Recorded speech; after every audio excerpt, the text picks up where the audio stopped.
Assalamualaikum warahmatullahi wabarakatuh. Salam sejahtera untuk kita semua. Senang sekali bisa berjumpa kembali dengan pemirsa semuanya di SBSK Sinau bareng Sibakul Koperasi.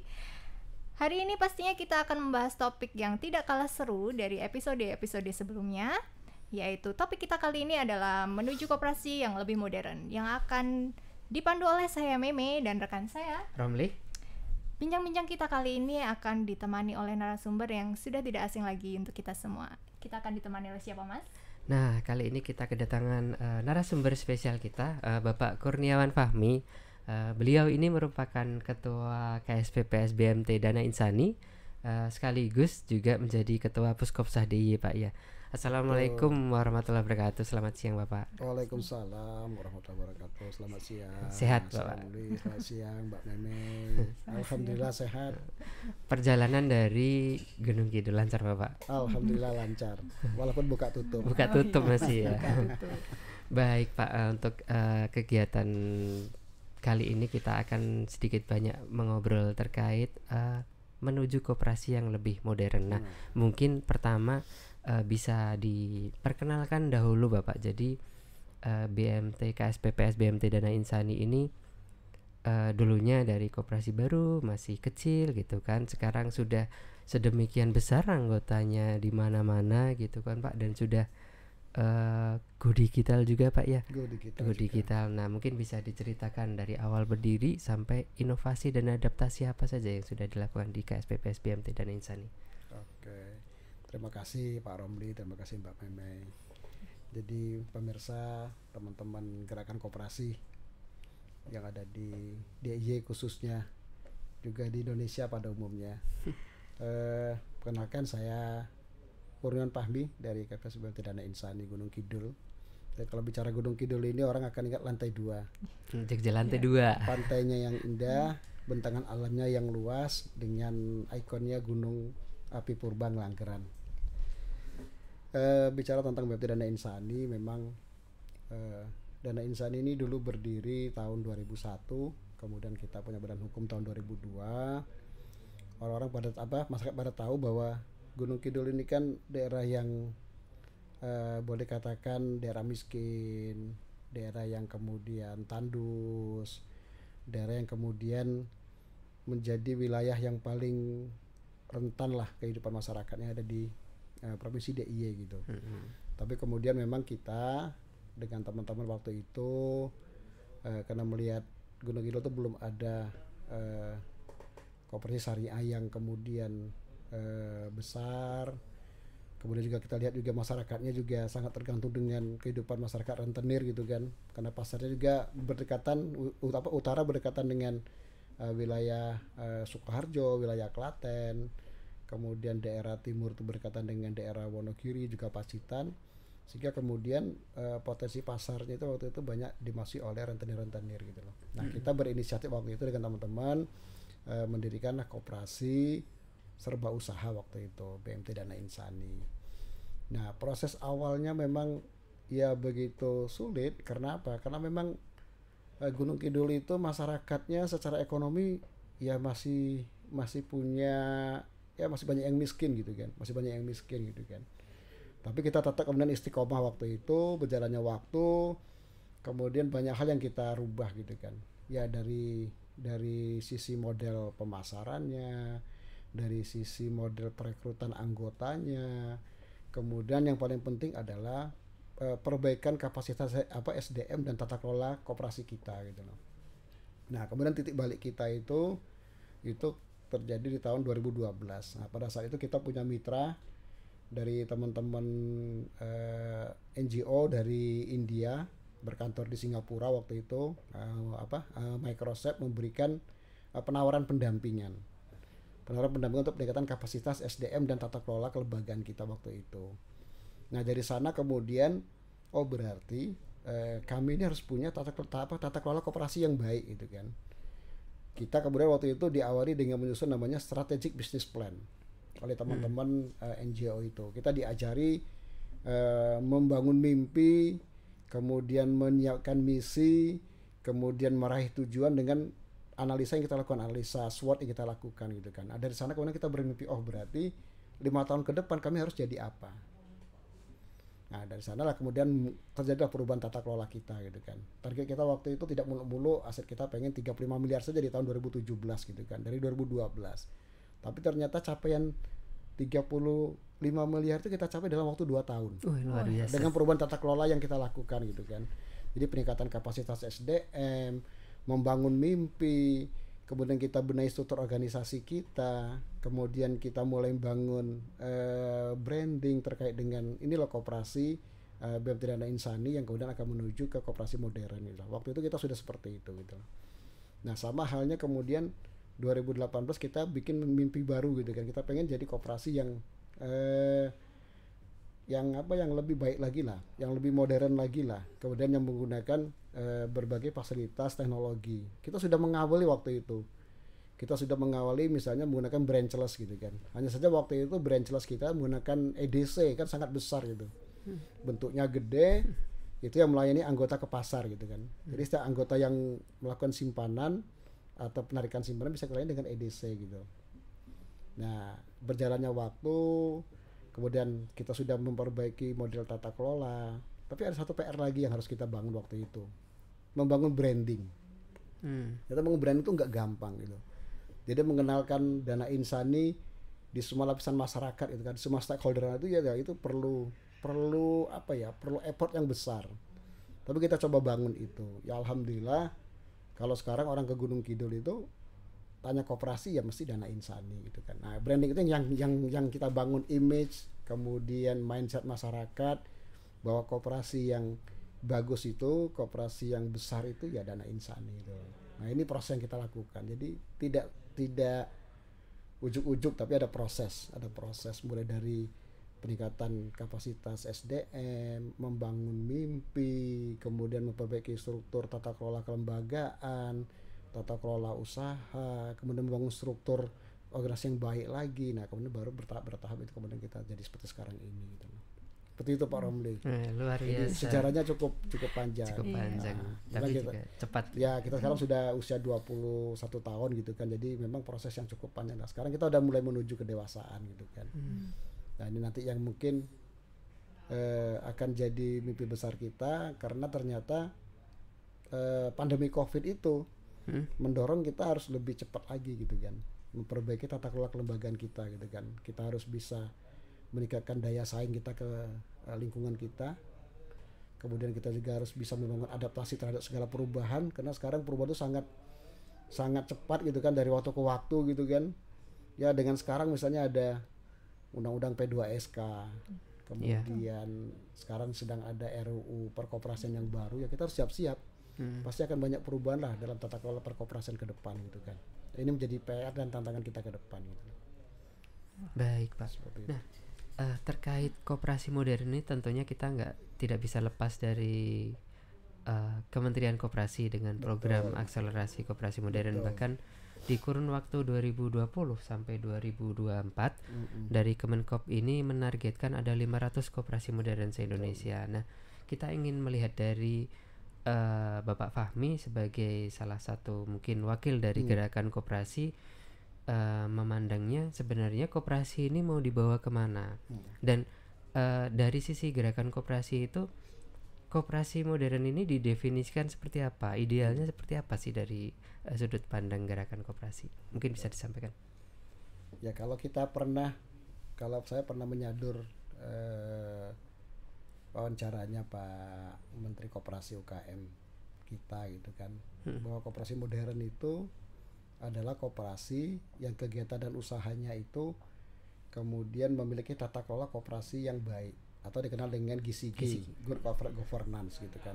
Yang kedua, bahwa koperasi itu harus bisa punya daya saing dengan kondisi yang ada saat ini gitu kan. Yang ketiga, koperasi itu harus bisa beradaptasi dengan segala perubahan. Jadi 3 poin ini menjadi poin penting gitu. Pertama bicara tentang GCG, Good Corporate Governance gitu kan. Kita kenal misalnya istilah di GCG itu adalah tarif itu ada 5 hal. Satu adalah transparansi, yang kedua itu adalah akuntabilitas, yang ketiga itu responsibility, Kemudian yang keempat tuh I-nya adalah independensi. Yang kelima adalah fairness gitu kan. Nah, kita tahu bahwa ke depan gitu kita harus harus begitu terbuka dengan koperasi kita. Tidak bisa lagi koperasi itu menutupi diri gitu kan. Misalnya kita nggak mau ngasih laporan, kita kemudian tidak bisa memberikan informasi yang banyak tentang koperasi kita gitu kan. Berarti ya kita harus betul transparansi ke depan. Yang kedua, akuntabilitas. Bahwa apa yang bisa kita kerjakan di koperasi kita itu bisa kita pertanggungjawabkan dengan baik gitu kan. Apa rapat anggota tahunan, keanggotaan kita harus terbuka gitu kan. Nah, ini yang kemudian yang ketiga ini responsibility. Apapun yang ditanyakan oleh anggota kita harus bisa kita jawab. Karena anggota punya hak penuh atas apa yang sudah dia berikan ke koperasi kita. Jadi ada hak dan ada kewajiban anggota yang harus kita penuhi gitu kan. Kemudian independensi. Nah, ini paling penting, kemandirian gitu loh. Kemandirian koperasi ini menjadi cikal bakal bahwa koperasi akan jadi koperasi yang modern. Karena kalau kita tidak mandiri tergantung dengan banyak pihak gitu kan, ini tidak akan mendorong kita jadi koperasi modern. Nah, yang kelima itu fairness, dengan kesetaraan. Bahwa anggota kita harus setara, tidak memandang dia pejabat, dia non pejabat, itu pokoknya setara kalau jadi anggota koperasi. Itu dari sisi GCG. Nah, kemudian dari sisi daya saing. Mau tidak mau, kalau di saat ini itu kita berada di tengah-tengah industri keuangan. Saya bicara tentang koperasi simpan pinjam gitu kan. Kita punya ada bank umum, ada BPR, ada BPRS, ada koperasi lain juga yang kemudian tumbuh sedemikian rupa gitu kan. Ini menjadi tantangan tersendiri. Nah, daya saing ini kemudian mendorong kita harus menciptakan sesuatu yang berbeda. Misalnya dalam hal apa? Misalnya dalam model pemasaran. Kita harus bagaimana ini lihat pesaing kita seperti apa gitu kan. Kemudian dari sisi branding, membangun model marketing tidak lagi 1.0, 2.0, 3.0, tapi kemudian 4.0, tapi sekarang sudah berkembang bagaimana kemudian produk kita apa yang kita berikan ke anggota itu berkesan sampai ke hati gitu loh. Saya kalau mau ke koperasi ya Dana Insani gitu loh.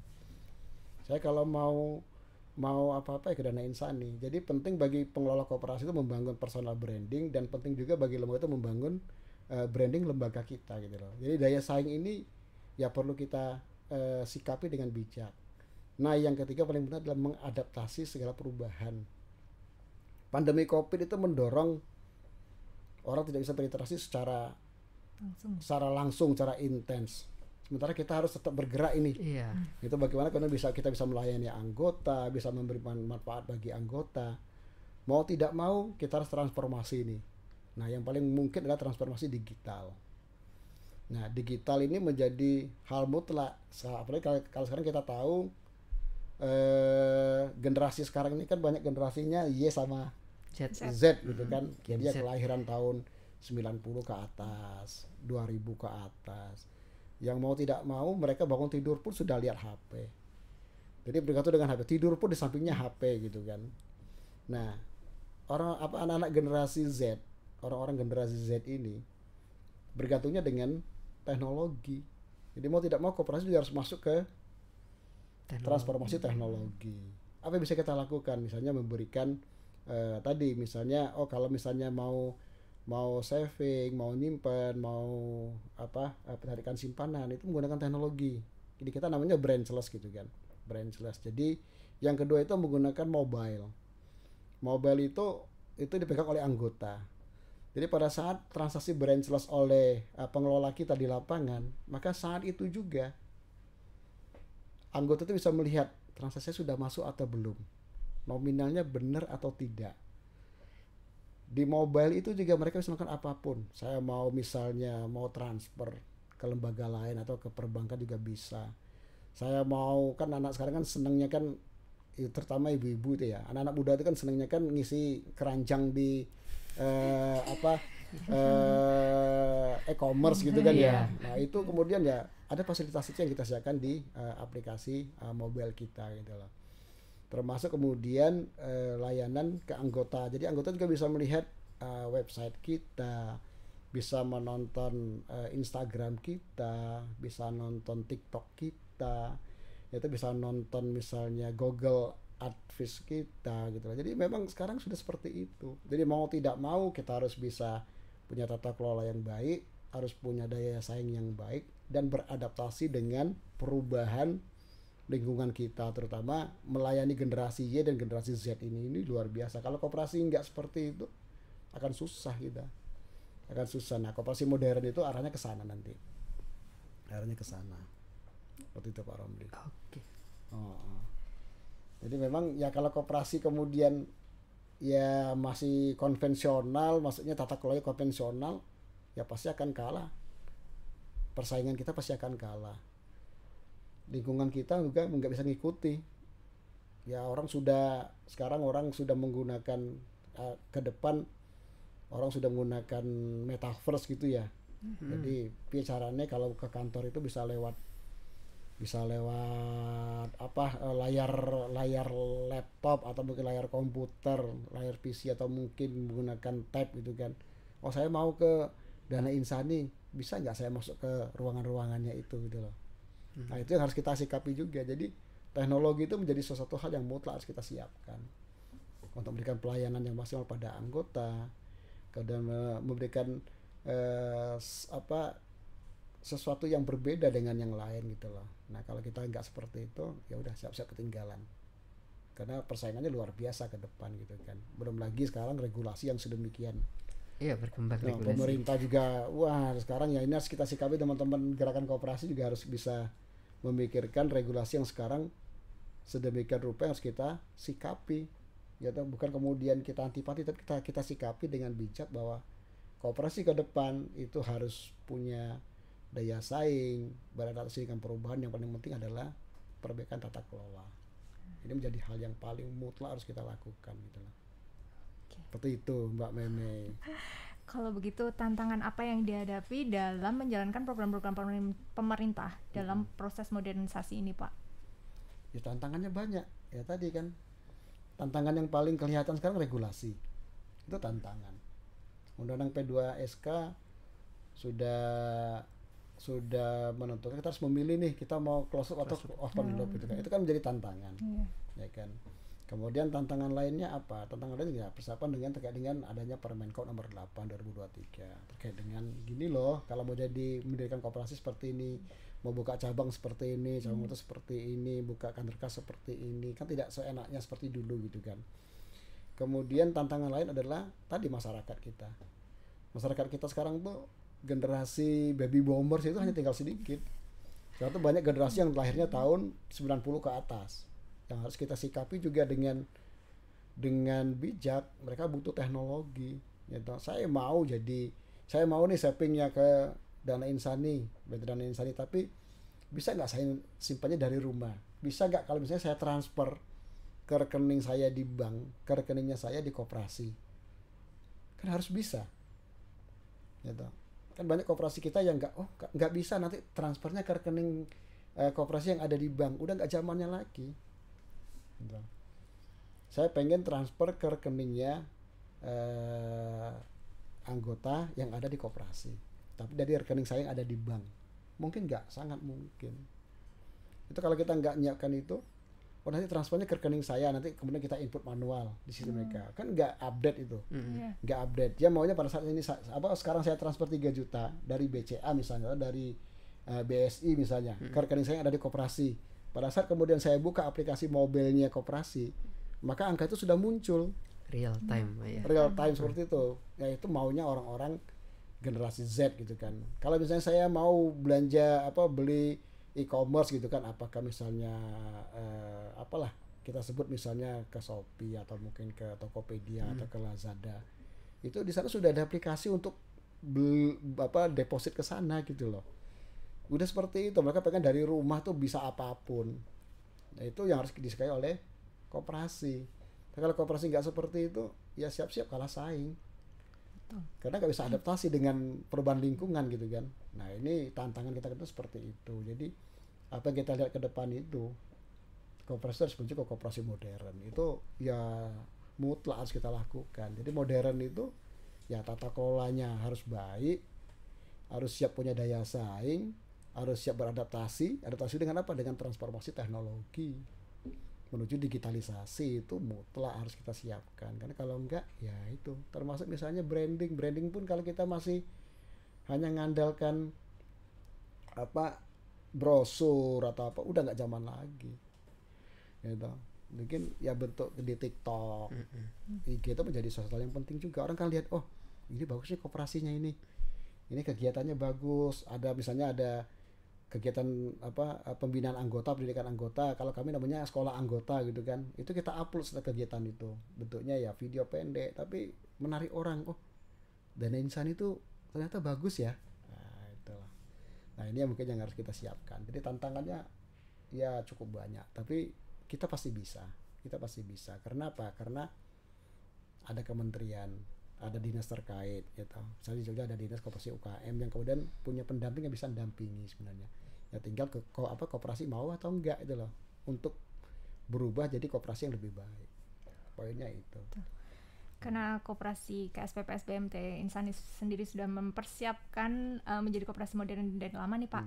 Nah, aspek apa saja yang umumnya menjadi indikator koperasi tersebut sudah atau menuju koperasi modern? Karena kan sekarang semua koperasi memang didorong untuk menjadi koperasi modern. Betul. Agar mereka koperasi-koperasi itu bisa mempersiapkan. Betul. Okay. Nah yang pertama yang harus kita siapkan kapasitas SDM. Bagaimanapun juga aset misalkan SDM ini harus kita bangun punya kompetensi yang bagus dari semua aspek ya, misalnya manajernya apa, pengurusnya harus tersertifikasi, pengawas harus tersertifikasi, dewan pengawasnya harus tersertifikasi, manajer harus tersertifikasi, nanti teller, juru buku. Terus juru survei, ya toh, itu harus semua tersertifikasi. Jadi kapasitas SDM itu harus kita tingkatkan, kita naikkan levelnya lah, agar kemudian siap menghadapi semua tantangan yang akan muncul. Dan yang kedua, membangun kemudian transformasi teknologi. Ini harus kita siapkan. Misalnya pelayanan dalam bentuk branchless tadi. Jadi anggota itu kalau hari ini melakukan penyimpanan ke koperasi misalnya 1 juta, maka akan langsung ke update saat itu juga. Jadi tidak perlu nunggu marketing datang ke kantor, diinput oleh teller baru muncul angkanya. Ini enggak, saat itu juga. Ini tantangan. Kemudian ada mobile teknologi itu juga perlu. Nah paling penting juga core system. Jadi kalau misalnya koperasi punya cabang nih, punya cabang, tapi transaksi tidak real time misalnya, itu juga jadi masalah. Jadi online real time antar kantor juga itu menjadi tantangan yang harus kita siapkan. Jadi nggak bisa kalau misalnya kita punya kantor cabang semua manual tuh kan. Udah nggak zamannya lagi. Harus punya core system yang bisa real time. Pada saat itu juga ada transaksi dimanapun itu bisa langsung ke update di core system kita. Termasuk pada saat anggota ngambil dimanapun di kantor cabang kita itu bisa dilakukan. Tidak perlu saya kalau misalnya Dana Insani punya kantor pusat di Wonosari, kantor cabangnya misalnya kita ambil contoh di Ponjong. Anggota yang nyimpen di kantor pusat itu bisa ngambil di kantor cabang Ponjong saat itu juga, dan transaksinya langsung ngupdate ke laporan keuangan kan gitu. Jadi memang banyak tantangan-tantangan yang kita punya. Jadi di SDM, kemudian transformasi digital. Nah kemudian yang harus kita benahi lagi itu dari sisi branding, membangun mindset masyarakat, persepsi masyarakat bahwa koperasi kita tuh koperasi yang sehat, koperasi yang kemudian memiliki kinerja keuangan bagus, koperasi yang memiliki SDM yang kompeten, koperasi yang mampu melayani anggota dengan baik. Itu harus kita bangun mindset itu. Sehingga branding itu penting kita bangun. Dari mana? Ya dari teknologi lagi. Dari media-media sosial harus kita bangun gitu loh. Karena membangun masyarakat generasi Z itu nggak gampang. Mereka bisa berubah seketika juga gitu kan.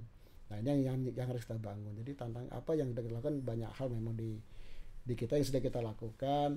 Ya membangun kapasitas SDM, memperbaiki transformasi teknologi digitalnya, kemudian membangun branding untuk membangun persepsi dan mindset masyarakat bahwa koperasi kita itu adalah koperasi yang bagus. Ini penting. Jadi kalau kita nggak bangun itu, ya itu. Nah yang penting juga itu ya punya kantor yang bagus, itu penting. Iya, karena kepercayaan masyarakat itu. Kalau misalnya kita ini ada anggota nih, ya tidak semua seperti itu persepsinya, tapi kebanyakan sekarang kan orang pengen pada saat saya mau masuk ke kantor koperasi, pengennya sampai dalam itu perasaannya itu ngadem, perasaannya itu tenang. wes kemerungsung di luar, kepanas-panasan, pas masuk ke kantor koperasi itu ada kenyamanan, itu perlu kita bangun juga. Nanti akan membangun persepsi dan mindset anggota kita. Kalau misalnya pas di luar udah panas, udah gerah, sampai kantor ya pelayanannya nggak excel dan kantornya nggak nyaman, ya anggota juga akan protes gitu kan. Orang usah jadi anggota koperasi Dana Insani misalnya, kenapa kita nggak nyaman masuk sana gitu loh. Nah di tempat kami itu memang ada salah satu kantor itu tempat curhatan anggota gitu kan. Bisa setengah jam dia ngobrol sama admin kita di depan CS kita tuh kan. Nggak saya kadang itu curhat Bu ya, aku bisa curhatnya di sini katanya. Oh ya udah. Artinya apa? Nyaman mereka, nyaman. Nah itu yang harus kita bangun ke masyarakat, bahwa ini loh koperasi kita, ini dong jadi anggota koperasi kita, karena koperasi kita memberikan sesuatu hal yang berbeda. Gitu. Ada sisi positif yang akan mereka terima, feedbacknya akan mendapat sesuatu yang lebih kalau jadi anggota koperasi kita gitu. Nah sekarang kita lagi kejar-kejarnya bikin sekolah anggota ini, Pak Romli sama Mbak Meme, kami bikin sekolah anggota ini. Jadi sekolah anggota itu dalam mereka menyikapi regulasi yang semakin akan lebih baik ke depan itu kan. Apa? Ini loh fungsi keanggotaan. Kalau jadi anggota koperasi itu hak dan kewajibannya apa, manfaatnya apa, kemudian nanti apa yang teman-teman dapat dari koperasi kita gitu loh. Nah sekarang sudah mulai nih, oh gitu toh. Saya kira seperti bank, enggak, kami koperasi gini-gini, itu sudah mulai kita sampaikan. Nah di satu sisi juga kami kemudian memasukkan produk-produk kita di sekolah anggota itu. Mereka baru tahu, oh berarti ada ini toh. Oh berarti kalau misalnya pembiayaan ke koperasi itu kita tidak hanya memberikan mahasiswa, tapi juga nanti akan dapat SAU di setiap RAT itu loh. Itu yang kemudian sudah kita lakukan dari sekarang. Kita sudah sampai ke kelas yang ke-20-an sekarang itu. Jadi seminggu tuh bisa 3 kali kita bikin kelas. Jadi memang sudah ada bagian khusus di HRD itu yang kemudian tugasnya bikin sekolah anggota. Berarti pelayanan prima yang diberikan oleh Dana Insani dari bisa memposisikan menjadi apa saja, jadi tempat curhat sampai memberikan pendidikan bagi anggotanya, Pak. Betul. Nah kita kan maunya kan ya membangun persepsi yang positif kan dari anggota-anggota kita. Ini loh koperasi itu ya seperti ini gitu loh. Seperti ini. Nah, lalu keuntungan apa yang didapat oleh koperasi dengan melakukan transformasi menjadi koperasi modern? Karena tentunya melakukan perubahan-perubahan seperti adaptasi, lalu inovasi dan digitalisasi sendiri, ataupun sampai melakukan spin-off, tentunya membutuhkan banyak biaya dan tentunya banyak resikonya juga tuh Pak. Nah, apakah secara bisnis menguntungkan bagi koperasi melakukan transformasi yang sedemikian besar itu? Ya, yang namanya transformasi itu kan ya pasti ada resiko. Cuma kan kita kan sudah melakukan assessment. Misalnya assessment kita transformasi teknologi nih. Kira-kira manfaat apa yang didapatkan oleh anggota dengan transformasi teknologi? Misalnya tadi kemudahan mereka bertransaksi, pasti akan mereka dapatkan itu. Kemudian keyakinan anggota bahwa apa yang mereka simpan sebagai anggota di koperasi kita pasti akan aman uangnya gitu kan. Kenapa? Dia bisa memonitoring semuanya gitu kan. Jadi ya pasti banyak manfaat pada saat kemudian terjadi proses transformasi ke koperasi modern gitu kan. Ya banyaklah manfaatnya yang bisa kita lakukan. Kalau risiko pasti ada. Kita lakukan assessment lah. Kalau kita ini misalnya sekarang kami sudah mulai speed up ini. Kita sudah punya koperasi konsumen berkah Dana Insani. Itu adalah spin off dari KSPPS BMT Dana Insani gitu kan. Kenapa ini muncul? Karena ternyata anggota-anggota kita yang kemudian usahanya itu misalnya punya warung, kemudian pedagang di pasar gitu kan. Ini sekarang udah mulai kita penuhi dari komitmen kita itu. Jadi KSPPS itu berperan kemudian memberikan modal kerja pembiayaan, tapi belanja barangnya itu ke koperasi konsumen kita gitu loh. Ya kan akhirnya kan terjadi uang bisnis itu kan berputar di koperasi kita saja gitu loh. Anggota dapat manfaat, di sini dia dapat SAU, nanti di koperasi spin off kita dapat SAU juga kan, dapat di 2 tempat karena akan jadi anggota kita juga gitu loh. Yang sudah kita lakukan. Ya pasti ada biaya yang muncul, tapi kan biaya yang muncul itu kan sudah kita hitung sedemikian rupa kan, ada RAB, ada rencana yang kita susun sedemikian rupa. Nah, saran saya ke teman-teman gerakan koperasi, kalau nanti misalnya menuju koperasi modern mau spin off itu, ya ada assessment lah, ada assessment, kemudian ada rencana yang matang, kemudian nanti SDM-nya siapa yang disiapkan di sana. Ya kita ambil contoh misalnya kita kemarin dapat undangan dari Kemenkop gitu kan untuk studi banding untuk belajar ke koperasi BMI. Saya pikir BMI ini ya sepengetahuan saya 2011 ke sana itu ya nggak sebesar sekarang gitu kan. Tapi kan kemudian mereka melakukan perubahan yang secara signifikan gitu kan. Tadi meningkatkan daya saing, kemudian meningkatkan adaptasi, memperbaiki tata kelola kelembagaan, itu kemudian mendorong mereka ke sana. Jadi pasti koperasi modern itu lebih efektif dan pasti lebih efisien gitu kan. Dan yang paling memungkinkan nanti ke depan ya anggota itu akan lebih rapi. Kita database-nya gitu kan. Jadi saya pikir koperasi modern itu sesuatu hal yang harus kita jalankan ke depan tuh harus seperti itu gitu. Karena kalau enggak mau konvensional ya enggak laku ke depan. Ya kan? Enggak akan laku. Yeah. Saya ambil contoh. Sekarang dengan kebijakan di lembaga keuangan lembaga jasa keuangan misalnya di level BPR sekarang ya. BPR yang kemudian sekarang tidak mampu untuk memiliki kecukupan modal untuk merubah tata kelolanya, udah dia punya dua pilihan, tetap bertahan dengan nambah modal atau nambah pegang saham, atau kemudian merger atau kemudian dibeli oleh BPR lain gitu kan, yang lebih besar gitu loh. Nah ke depan nanti bisa seperti itu koperasi-koperasi itu, koperasi yang tidak berkembang, koperasi yang tidak mengadopsi teknologi, koperasi yang tidak mau adaptasi dengan perubahan yang ada, tidak menyikapi daya saing, ya ke depan pasti akan tergerus dan tergilas gitu loh.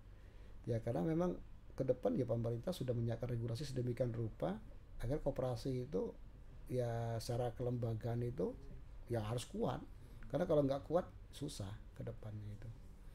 Menghadapi generasi Z ini yang pemikirannya luar biasa menurut saya gitu kan, karena hidupnya dari HP gitu kan. Itu harus kita sikapi ya kan, seperti itu. Jadi memang ya banyak hal yang harus kita sikapi. Jadi ya manfaatnya pasti akan lebih efektif dan lebih efisien lah tata kelola kita itu ya kan, seperti itu. Nah Pak, kalau tadi kan disampaikan kemarin sempat studi banding ke BMI Pak ya. Nah kalau tidak salah tahun ini BMT Dana Insani juga masuk akselerasi koperasi modern Kemenkop. Nah mungkin bisa sedikit diceritakan Pak itu kan dapat pendampingan dari pendamping koperasi modern juga ya. Itu mungkin bisa diceritakan itu bagi gerakan koperasi ketika ikut bergabung pada akselerasi koperasi modern ini mendapatkan apa, kemudian durasinya berapa, terus ada kegiatan apa sih di situ itu Pak mungkin? Ya yang pasti dengan pendamping kita ada diskusi gitu kan.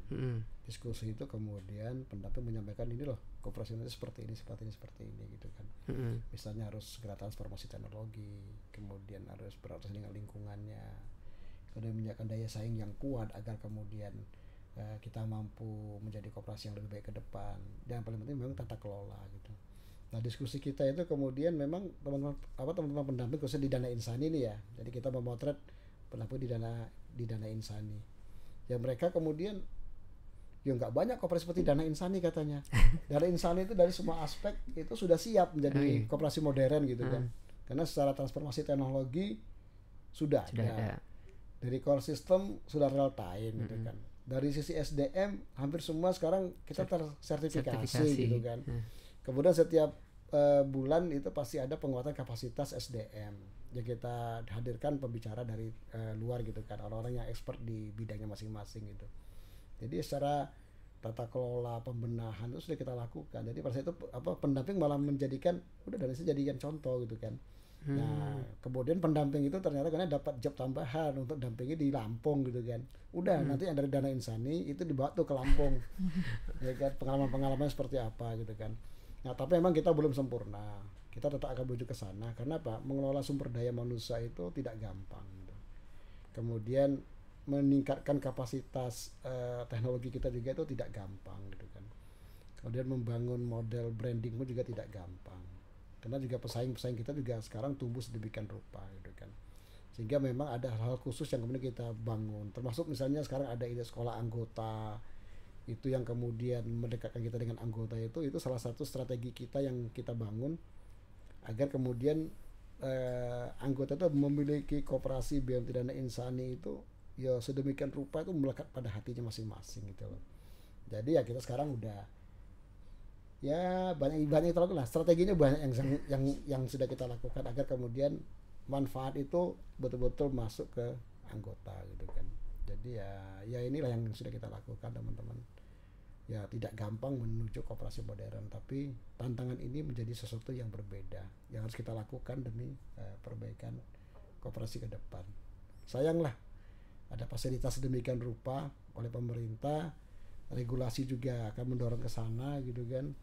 Kemudian kita sudah jadi koperasi yang punya nilai tambah di Gunung Kidul khususnya gitu kan, karena tidak ada yang kenal BMT Dana Insani kalau di Gunung Kidul gitu kan. Nah, ini yang kemudian kita dorong masyarakat untuk jadi anggota kita. Inilah manfaatnya, inilah hal positifnya gitu loh. Ini sudah bisa diterima oleh stakeholder lah, baik itu dari sisi pemerintah kabupaten, kemudian aparat pemerintah di level bawah sampai level atas, kemudian di Kapalawan Kapanewon, di keluarga itu ya nggak ada yang nggak kenal Dana Insani gitu kan. Karena memang kita sudah betul-betul sampai ke grassroots untuk kita sambangi, bentuknya ya dalam bentuk kegiatan sosial juga kita sampai ke grassroots itu sudah kita lakukan. Ke bola juga Pak ya. Nah ke bola juga itu kan. Ini salah satu sumbangsinya Dana Insani ya, kegiatan olahraga di Gunung Kidul lah. Ya kita support di perbakin, kita support di sepak bola, kita support di semua kegiatan di apapun lah pokoknya olahraga di gunung kita support. Bahwa Dana Insani itu sebagai koperasi kemudian punya peran serta dalam rangka peningkatan kapasitas masyarakat yang ada di Gunung Kidul gitu kan. Kita pengen seperti itu. Nah terkait ini tadi Pak, saya tertarik yang terkait anggota dan sekolah anggota. Betul. Jadi kalau untuk modernisasi koperasi ini mungkin pernah dengar dari anggota atau dari sudut pandang anggota itu sebenarnya mereka itu ngerasa butuh atau mungkin ada tidaknya itu tidak berpengaruh. Kemudian kan dari anggota KSPPS BMT Dana Insani ini kan tidak homogen ya, jadi heterogen. Jadi kalau yang disampaikan tadi sudah sangat siap memberikan kenyamanan, memanjakan Gen Z gitu kan. Betul. Tapi kan untuk anggota Dana Insani mungkin yang awal-awal dulu baby boomer atau malah sebelum itu gitu. Betul. Nah untuk karena sudah punya aplikasi nih Pak, untuk mendorong anggota memanfaatkan itu apakah ada kendala atau tidak, dan caranya gimana biar bisa mendorong? Karena kan tentunya sudah invest aplikasi, sia-sia dong kalau nggak dimanfaatkan anggota. Oh enggak Pak, bisa silakan. Nah ini mungkin jadi catatan. Jadi memang Gunung Kidul itu kan ya boleh dikatakan kan tingkat IP masyarakatnya belum begitu tinggi gitu ya. Artinya ya hampir 80-70% itu masyarakatnya masih masyarakat yang kemudian hidupnya di tani. Tapi juga memang ada yang sudah masuk ke dunia modern, misalnya ya penggiat pariwisata gitu kan. Nah kita memang sekolah anggota ini menjadi sesuatu yang berbeda kita lakukan. Jadi kebetulan kita hampir masuk ke 50% pasar di Gunung Kidul. Kemudian kita juga hampir 50% pasar di Gunung Kidul, pasar tradisional. Pasar tradisional. Ya. Kita mungkin satu-satunya koperasi yang intens untuk ngopeni pedagang di pantai, sepanjang pantai Gunung Kidul. Sepanjang pantai. Nah, itu dengan cara kita gitu kan, dengan strategi. Salah satunya dengan sekolah anggota tadi itu. Memasarkan produk digital itu nggak gampang. Apalagi kan masyarakat kita kan tidak semua misalnya punya HP yang bagus gitu kan. Kemudian sinyal juga di Gunung Kidul juga tidak semua bisa dapat sinyal yang bagus gitu kan. Tapi alhamdulillah kita punya target misalnya. Saat ini kita sudah punya sekitar 1.200 anggota yang pasang aplikasi mobile. Ya kan. Kalau dulu kita punya pasif income dari sana mungkin 100.000. Sekarang mungkin lebih dari 1 juta 2 juta per bulan. Artinya kita lihat transaksi anggota itu sudah semakin masif dilakukan pada saat dia menggunakan mobile kita gitu kan. Nah kemudian kita juga punya aplikasi branchless. Branchless itu memudahkan anggota untuk melakukan saving, penyimpanan ke kita gitu kan.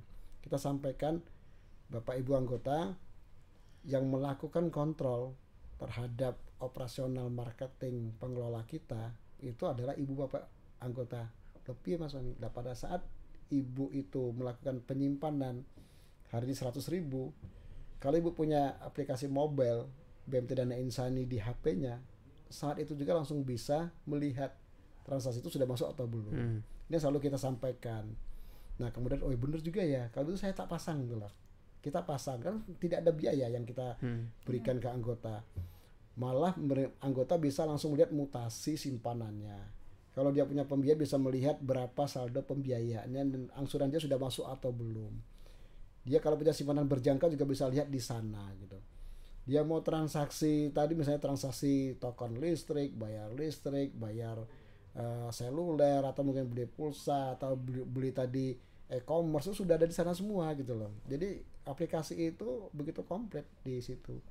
Jadi memang kita awalnya nawarkan itu tadi terkait dengan ibu bisa ngontrol, kalau ibu misalnya ibu anggota atau bapak anggota bisa pas saving melakukan penyimpanan ke pengelola kita, saat itu juga langsung bisa melihat rasanya udah masuk atau belum. Tapi di belakang itu mereka ada fasilitas transfer tuh. Nah kalau kita biasanya masyarakat transfer belum jadi anggota koperasi gitu kan, transfer kan ke bank kan kena biaya 6.500 ya, 2.500 atau pakai BVAS itu 2.500. Kalau pakai aplikasi kita itu ada yang kembali ke koperasi. Jadi ada 6.500 kembali ke koperasi 1.500. Jadi kalau anggota kita itu kan nggak mungkin transfernya jutaan banyak gitu kan. Walaupun di kita itu fasilitas transfer itu bisa 5 juta maksimal. Bisa 4 kali transfer satu hari gitu kan. Jadi bisa 20 juta per hari.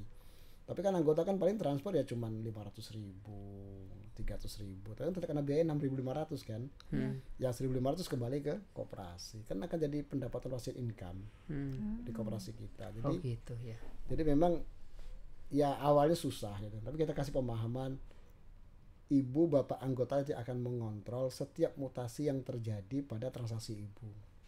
Jadi yang ngontrol bukan kami lagi, jadi ibu. Jadi pas ibu itu setor hari ini 100.000, 1 juta, 50 juta atau berapapun dia setor hari itu, akan muncul langsung di mobile itu mutasinya.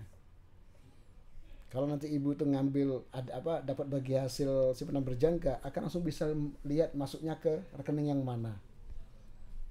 Kalau nanti ada angsuran pembiayaan hari setornya berapa, akan langsung kelihatan di aplikasi itu juga. Jadi ya bisa melihat semuanya.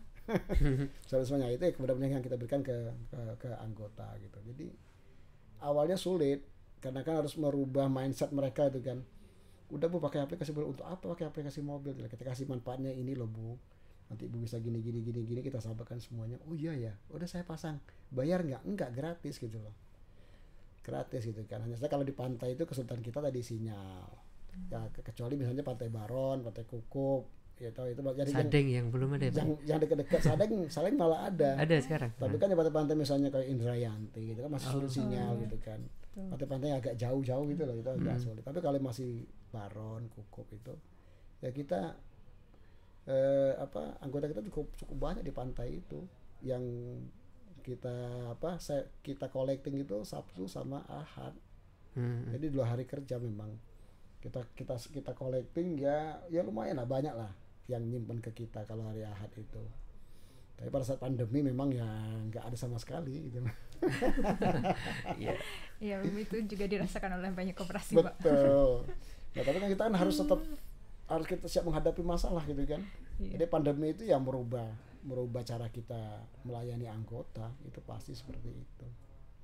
Jadi karena keuntungan yang ditawarkan dari transformasi digital itu tadi, anggota langsung juga ikut bertransformasi menggunakannya ya Pak? Betul. Tapi memang kan ada proses kan. Tidak ujuk-ujuk, saya mau gitu, enggak. Tapi kita kasih manfaatnya ini loh Bapak Ibu. Kita edukasi anggota kita supaya dia betul-betul kalau saya menggunakan ini berarti manfaatnya ini. Dia kan udah tahu. Nah dengan edukasi itu nanti anggota pasti akan mau untuk itu. Udah Bu nanti download gini-gini, nanti tinggal ngisi kode itunya, nanti nomornya tinggal ngirim SMS, nanti kayak itu langsung bisa keaktif loh. Semudah itu. Oh, betul. Semudah itu. Pertanyaan terakhir nih Pak. apa yang dapat disampaikan baik mungkin ke pemangku kebijakan maupun ke gerakan koperasi terkait koperasi modern ini, agar koperasi tidak sekedar berhenti berinovasi dan tenggelam di telan zaman seperti yang Bapak katakan, yang nanti akhirnya harus merger ataupun diakuisisi oleh perusahaan yang sama. Betul. Gitu, tapi juga tidak latah, dan jadi mereka tidak hanya ikut-ikutan tapi mereka memiliki strategi untuk menuju koperasi yang lebih modern. Ya. Kalau dari sisi pemangku kebijakan, ya kita berharap memang pemerintah itu tetap intens melakukan pembinaan dan pendampingan pada koperasi-koperasi yang kemudian didorong untuk bisa maju menjadi koperasi modern, kan. Nah, dalam bentuk apa misalnya? Peningkatan kapasitas SDM koperasi itu ya pemerintah harus menyiapkan anggaran-anggaran untuk kemudian melakukan pelatihan-pelatihan. Nah, kemudian pendamping ini juga kemudian intens silaturahmi ke teman-teman koperasi gitu kan, karena ya nggak semua koperasi itu kadang bisa menyikapi kebijakan baru itu kadang juga sulit tuh kan. Karena mereka nggak tahu ada kebijakan baru, tahu-tahu pada saat ada penjelasan mereka kaget, oh ada seperti ini toh. Nah itu mungkin ya pendamping yang harus kemudian intens. Kemarin misalnya pendamping B, kemarin kita ikut pendampingan Pak Anip itu diundang itu kan pendamping. Saya pikir itu sesuatu yang bagus yang harus kita apresiasi. Kemudian dari sisi koperasi, nah ini koperasi tadi harus menyikakan tata kelola, ini penting karena tata kelola itu menjadi sesuatu yang mutlak harus kita bangun, mulai dari membangun mimpi sampai menyiapkan visi misi, kemudian menyiapkan peraturan-peraturan yang ada di internal mereka, kemudian menyiapkan sistem monitoring pengawasan seperti apa, kemudian meningkatkan kapasitasnya harus seperti apa. Dari sisi internal juga membangun branding, mentransformasikan ke teknologi itu harus dibangun sedemikian rupa. Nah dari sisi anggota, nah tugas kita bersama, jadi pemangku kebijakan pemerintah dengan kita itu ya memberikan wawasan ke masyarakat untuk jadi anggota koperasi dengan ini loh manfaatnya jadi anggota koperasi, ini loh hal yang didapat dari kalau jadi anggota koperasi. Jadi tidak bisa sepihak koperasi, tidak bisa sepihak pemerintah, ya harus saling sinergi, dibangun kebersamaannya, dibangun sinergisitasnya, bahwa masyarakat harus perlu ada edukasi. Apalagi sekarang kan ada pinjol tuh kan, wah ini pinjol ini harusnya kita gerakan koperasi ini harus memberikan edukasi ke masyarakat tuh kan. Karena ada berita itu mahasiswa UMY banyak yang melakukan pinjaman online gitu kan. Wah ini kan jadi catatan itu generasi Z tadi kan memudahkan tadi itu kan, padahal ya makanya koperasi harus masuk ke sana. Bener. Kalau misalnya mahasiswa UMY banyak yang pinjol, berarti koperasi itu belum masuk ke sana gitu loh. Nah ini menjadi PR kita bersama gitu kan. Jangan sampai kemudian masyarakat kita itu terjerat dengan pinjol.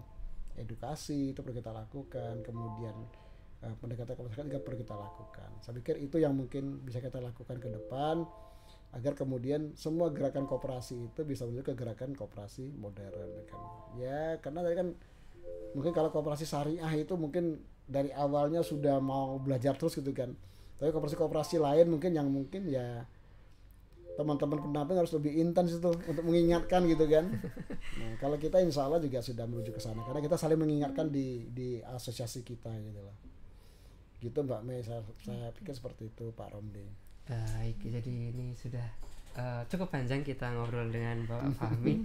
Tadi mungkin sedikit menekankan yang disampaikan. Jadi memang menjadi lebih modern itu sangat penting bagi koperasi ya, apalagi penting, bisa masuk merangkul Gen Z gitu ya. Sangat penting. Nah, bagi kebetulan ke KSPP SBMT Dana Insan ini juga merupakan koperasi yang ikut akselerasi koperasi modern Kementerian Koperasi. Jadi bagi rekan-rekan generasi gerakan koperasi yang mungkin belum ikut mendaftar di akselerasi koperasi modern, dapat ikut serta ya untuk mendaftar di akselerasi gerakan koperasi modern Kementerian Koperasi. Apabila nanti bingung kemana daftarnya atau bingung terkait linknya, nanti bisa menghubungi kami di Dinas Koperasi dan UKM DIY. Terima kasih Bapak Fahmi atas pencerahannya ke kami gitu kan. Atas waktunya juga sudah meluangkan waktu hadir ke kami. Mungkin demikian ya. Sayang sekali waktu kita harus berakhir di sini. Terima kasih kepada para pemirsa yang sudah setia mengikuti obrolan kita hari ini. Nantikan topik lainnya di SBSK Sinau bareng Sibakul Koperasi di episode yang akan datang. Wassalamualaikum warahmatullahi wabarakatuh. Waalaikumsalam warahmatullahi